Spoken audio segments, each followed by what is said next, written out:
2025 চনত যদি তোমালোকে নাৰ্ছিং কোৰ্সত এডমিশন ল'ব বিচাৰিছা তেতিয়াহ'লে এই ভিডিঅ'টো সম্পূৰ্ণ চোৱা।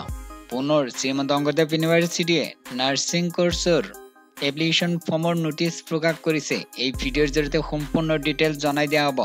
তাৰ আগতে আৰু এটা ইম্পৰ্টেন্ট পইণ্ট জনাই দিব বিচাৰিছো, যিসকলে নাৰ্ছিং কোৰ্সৰ এন্ট্ৰেন্স পৰীক্ষাৰ প্ৰস্তুতি কৰি আছে সেই সকলক এটা ইম্পৰ্টেন্ট পইণ্ট জনাই দিব বিচাৰিছো।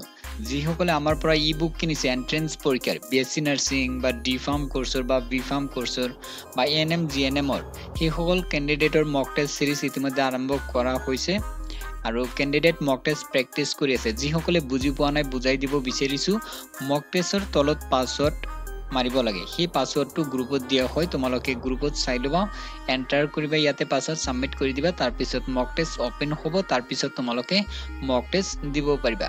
এতিয়া মই জনাই দিব বিচাৰিছো যে বৰ্তমান কি নাৰ্ছিং কোৰ্সৰ ফৰ্ম আহিছে, তাৰ পিছত মই এএনএম জিএনএম বিএসসি নাৰ্ছিং কোৰ্সৰ কিছুমান ইম্পৰ্টেন্ট ডিটেইলছ জনাম।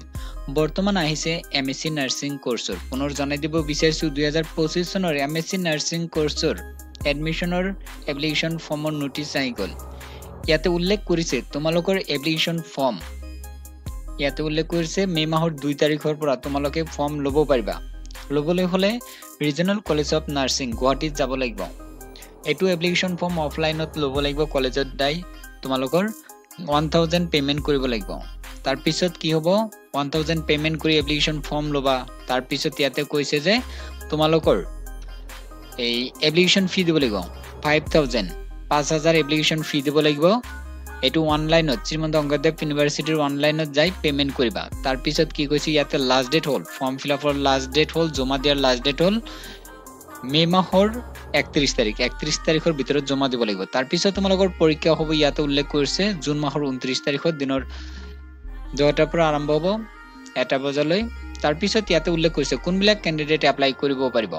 ইয়াতে উল্লেখ কৰিছে বিএসসি নাৰ্ছিং যিসকলে পাছ কৰিছে বা post basic BSc nursing course যিসকলে পাছ কৰিছে সেই সকল কেণ্ডিডেট এপ্লাই কৰিব পাৰিব। বিএসসি নাৰ্ছিং পাছ কৰি মিনিমাম 1 বছৰৰ অভিজ্ঞতা বিচাৰিছে আৰু পোষ্ট বেসিক বিএসসি নাৰ্ছিং যদি কৰিছে তথাপি 1 বছৰৰ অভিজ্ঞতা লাগিব, ইয়াতে উল্লেখ কৰিছে। তাৰ পিছত তোমালোকৰ এডমিট কাৰ্ড জুন মাহৰ 16 তাৰিখৰ পৰা পাবা। কলেজত যাব লাগিব, ৰিজনেল কলেজ অফ নাৰ্ছিং গুৱাহাটীত, তাতে যাই তোমালোকৰ এডমিট কাৰ্ড ল'ব লাগিব।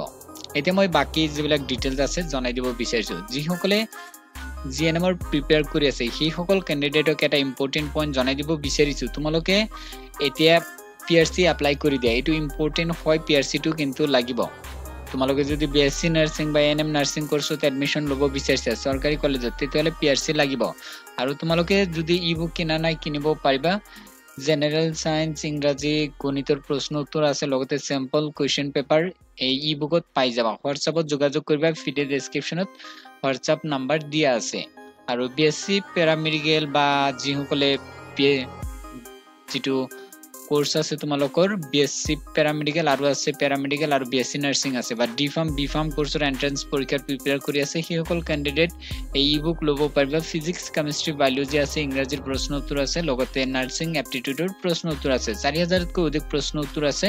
তোমালোকে লোৱাৰ পিছত তোমালোকক এক্সট্ৰাকৈ গ্ৰুপত এড কৰি দিয়া হ'ব। তাতে তোমালোকে এনেকুৱা মক টেষ্ট পাবা, পাছৱৰ্ড তাতে পাই যাবা, এন্টাৰ কৰি তোমালোকে মক টেষ্ট প্ৰেক্টিছ কৰিবা।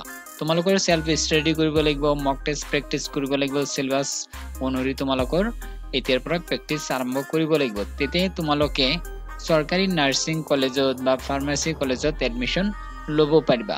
এতিয়া কাম কৰা এই ভিডিঅ' ডেসক্ৰিপশ্যনত হোৱাটছআপ নাম্বাৰ দিয়া আছে, যোগাযোগ কৰিবা যদি ই-বুক ল'ব বিচাৰিছা। কাৰণ মক টেষ্ট সিৰিজ ইতিমধ্যে আৰম্ভ হৈছে, সময় কম আছে, তোমালোকৰ কম দিনৰ ভিতৰতে সিলেবাস কমপ্লিট কৰিব লাগিব। তেতিয়া তোমালোকে পৰীক্ষাত বেছি নম্বৰ পাবা। তাৰ পিছতে তোমালোকে চৰকাৰী নাৰ্ছিং বা ফাৰ্মাচী কলেজত এডমিশন ল'ব পাৰিবা।